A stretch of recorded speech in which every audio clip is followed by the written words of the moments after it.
Baik, sekarang mari kita bertualang menelusuri kehidupan dan tim mikir, atau lebih dikenal sebagai Abdal Hakim Murad. Seorang intelektual muslim kontemporer yang jernih dalam berpikir, dalam merenung dan lembut dalam berdialog. Saya akan membawakan kisahnya dengan gaya naratif filosofis yang mudah dipahami dan tetap runut secara logis. Kita akan membaginya dalam 4 bagian utama. Bagian 1. Dari gereja ke masjid, mencari Tuhan di tengah kabut barat. Timothy Winter lahir di Inggris pada tahun 1960 dalam lingkungan Kristen Anglikan yang cukup mapan. Sejak muda, ia dikenal sebagai pemikir yang tidak puas dengan jawaban-jawaban instan. Ia banyak membaca dan merenung, terutama tentang Tuhan, makna hidup, dan penderitaan. Ketika belajar di Universitas Cambridge, ia menggali filsafat, teologi, dan bahasa-bahasa klasik. Namun, dalam hatinya tumbuh pertanyaan eksistensial yang menggoyahkan keyakinannya. Mengapa konsep Tuhan dalam tradisi Kristen begitu sulit dipahami secara rasional dan etis? Di saat yang sama, ia mulai membaca karya-karya pemikir Muslim, terutama Al-Ghazali, Ibn Arabi, dan Rumi. Di sana, ia menemukan sesuatu yang rasional sekaligus kontemplatif, indah sekaligus membumi. Hingga akhirnya, pada usia sekitar 24 tahun, ia memeluk Islam dan memilih nama Abdal Hakim Murad.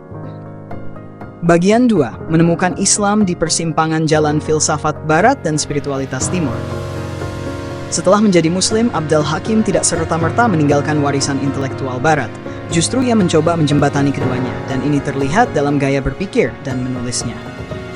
Gagasan kunci 1. Tradisi dan kebijaksanaan. Ia percaya bahwa peradaban Barat modern kehilangan akar kebijaksanaan karena menyingkirkan tradisi. Dalam Islam, ia menemukan keseimbangan antara akal, dan hikmah, kebijaksanaan ilahiyah. 2. Krisis makna di dunia modern. Barat, katanya, menderita penyakit spiritual homelessness, keterasingan spiritual. Islam baginya adalah rumah intelektual dan spiritual yang merangkul akal sekaligus hati. 3. Sufisme sebagai kedalaman Islam. Ia banyak menghidupkan kembali warisan tasawuf, khususnya Al-Ghazali dan Jalaluddin Rumi. Ia tidak melihat tasawuf sebagai aliran tersendiri, tetapi inti dari Islam itu sendiri. Bagian 3. Dari teks ke tindakan. Abdal Hakim Murad adalah penulis, penerjemah, dan pendidik. Namun gaya menulisnya lebih seperti seorang filsuf klasik, halus, mendalam, dan kontemplatif. Beberapa karyanya yang penting. Saido, Traveling Home, Essays on Islam in Europe. Kritik halus namun tajam terhadap sekularisme Eropa. Islam bukan asing di Eropa, katanya, tapi bagian dari hati spiritual benua itu sendiri. 2. Understanding the Four Madhabs. Ia menekankan bahwa perbedaan dalam fikih bukan kelemahan, melainkan kekayaan intelektual Islam. 3. Penerjemahan dan karya tentang Al-Ghazali.